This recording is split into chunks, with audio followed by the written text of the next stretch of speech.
You know the drill. Last time we covered the first batch of overrated episodes. This time, we're going to cover some underrated episodes. And for this series of underrated episodes, I'm just going to exclude The End of Time. Because I already have a video on the story which is over 2 hours long, which I think shows perfectly why I think it's the greatest story of all time. And I've already talked about it more than any other story in the entire show. On that, he has 5 extremely underrated Doctor Who stories.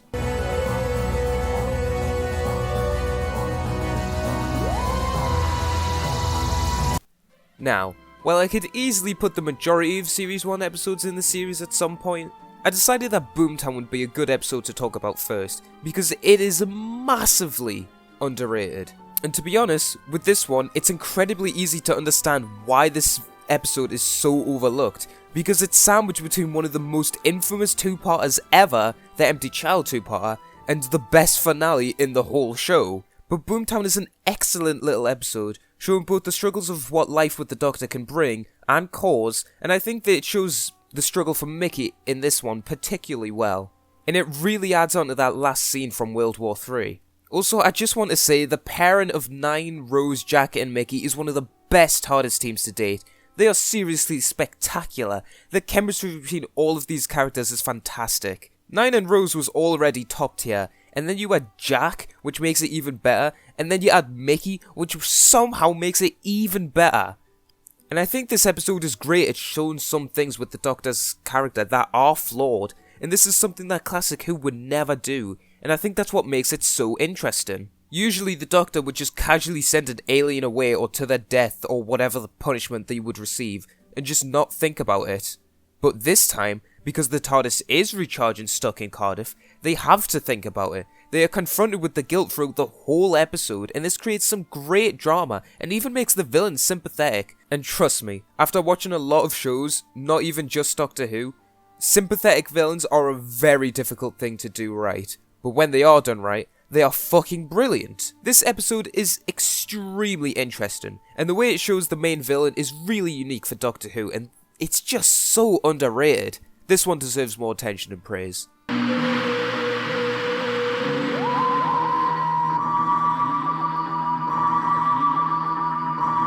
The Deadly Assassin, you've probably heard me say many times in the past, is the best Classic Who story, and for me, honestly, to this day, it hasn't been topped by anything. Not even close. This is one of the most creative and imaginative stories Classic Who has to offer, and honestly, it's so perfect. It inspired so much for later Classic Who stories. It was the first story ever to be set on Gallifrey, and it's such an interesting murder mystery throughout. And to be honest, I think the crispy boy, Peter Pratt, is one of the most underrated masters, because as it stands today, he's my second favourite classic master. Delgado's slightly better.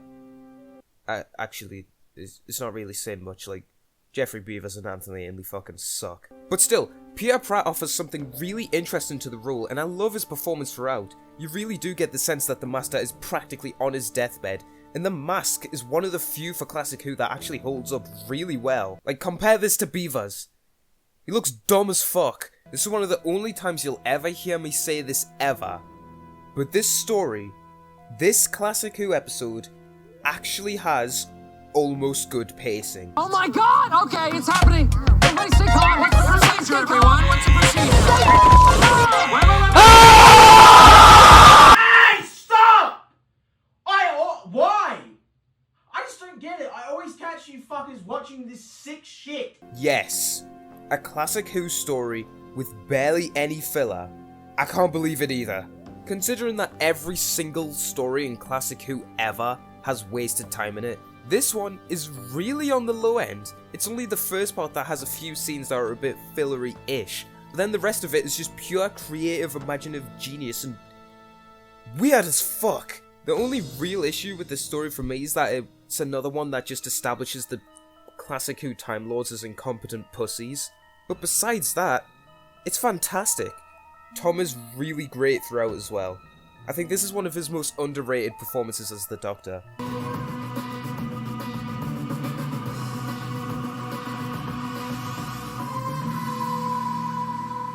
The God Complex is one of the greatest character episodes that this show has ever seen, and it was the episode that single-handedly made me believe that Toby Whithouse would be the best showrunner, which he seriously should be. This episode sees the Doctor, Amy and Rory, at their peak by the way, trapped inside this place disguised as a hotel, where each room has the characters' deepest, darkest fears inside them, and throughout the episode, we see these characters get manipulated by the Minotaur into wanton death, and it's honestly horrific to watch play out. And this episode explores the characters' faith and rage excellently, and the ending to it is some of the best character work for Eleven and Amy ever. It's honestly so tragic watching him have to make Amy lose faith in him so he can save her life.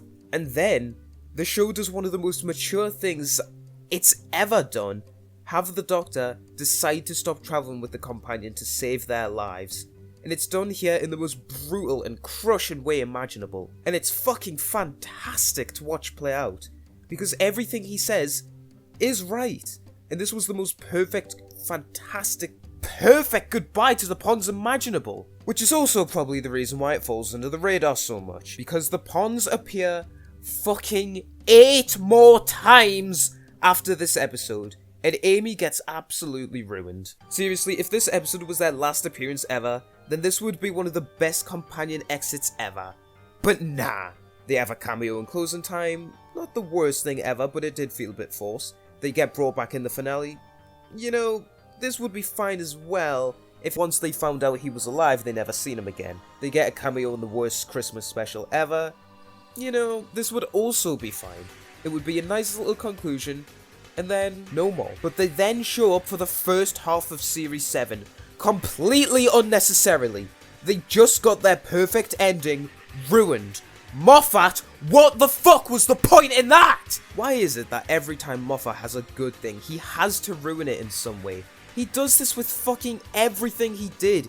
He did it with his Doctors, he did it with his companions, he did it with most of his stories, just However, another thing that does make this episode so excellent, because this is Toby Whithouse, obviously we get some excellent lines about the Doctor's mindset and some of the inherent flaws with the character. This is something that Whithouse does in all of his stories, even the bad ones, and it's something that makes me want to see his run on the show, because he understands the Doctor as a character so well, because he's so creative and so imaginative, and because he understands the dynamic with the companions so well. It's what makes it so interesting. Don't forget that Whithouse was the one who made Sarah Jane more interesting than she was in her entire classic run in one episode. Don't forget that Whithouse wrote the first scene for Clara in Series 9, which retroactively fixed a lot of what went wrong with her character in Series 8.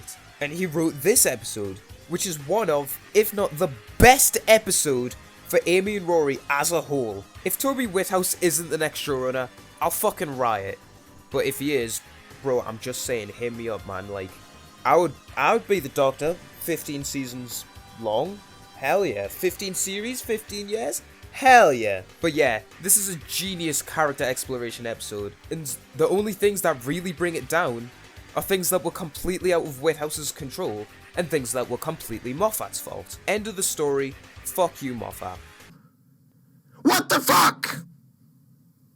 How can you be that dumb?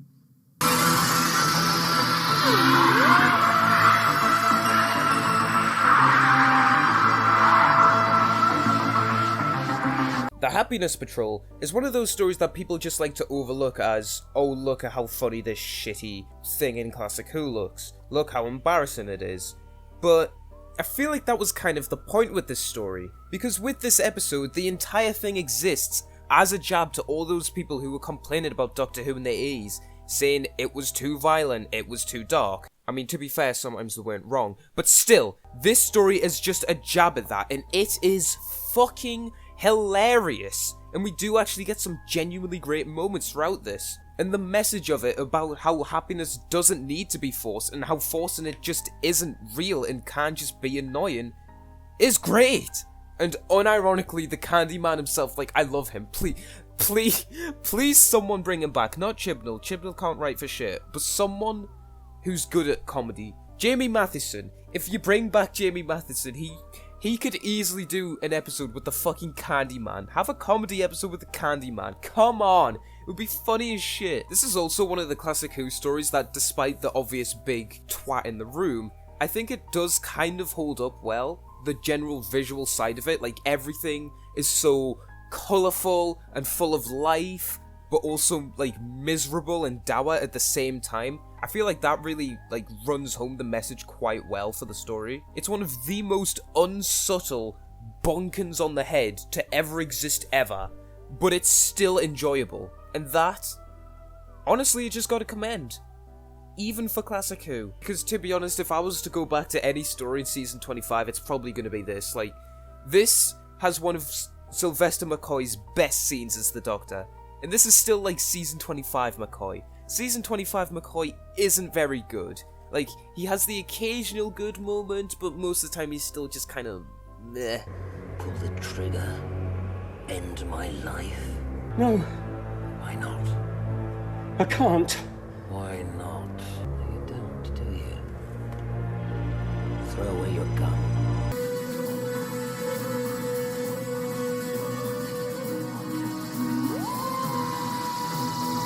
The Christmas Invasion, out of all of these stories, is probably the one that gets overlooked the most, because this one is just overgeneralized as Rose bad, not good until the Doctor shows up.